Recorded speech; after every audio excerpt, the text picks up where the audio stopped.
Personal na pinangunahan ni Police Brigadier General Ponce Rogelio I. Peñones Jr., Regional Director ng Police Regional Office 3, ang inspeksyon sa mga evacuation center sa May Kawayan City, Bulacan, kabilang ang May Kawayan Sports Complex nito lamang Huwebes ika-24 ng Hulyo taong kasalukuyan. Sa pagbisita, sinuri ang kahandaan ng mga pulis at kaagapay na ahensya sa pagtugon sa pangangailangan ng mga evacuees.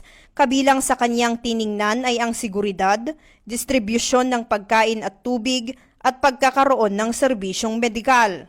Nakipag-ugnayan din siya sa mga pamilyang lumikas upang personal na marinig ang kanilang mga hinaing at agarang matukoy ang mga kinakailangang aksyon.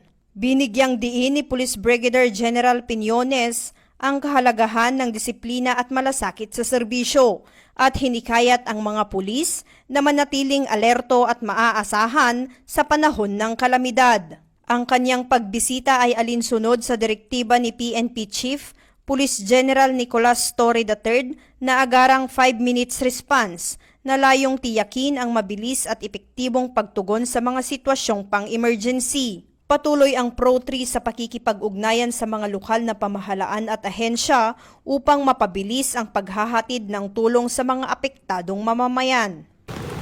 Mula dito sa Bulacan, ako ang inyong PNN correspondent, Patrol Woman Mildred A. Tawago, alagad ng batas, tagataguyod ng balita.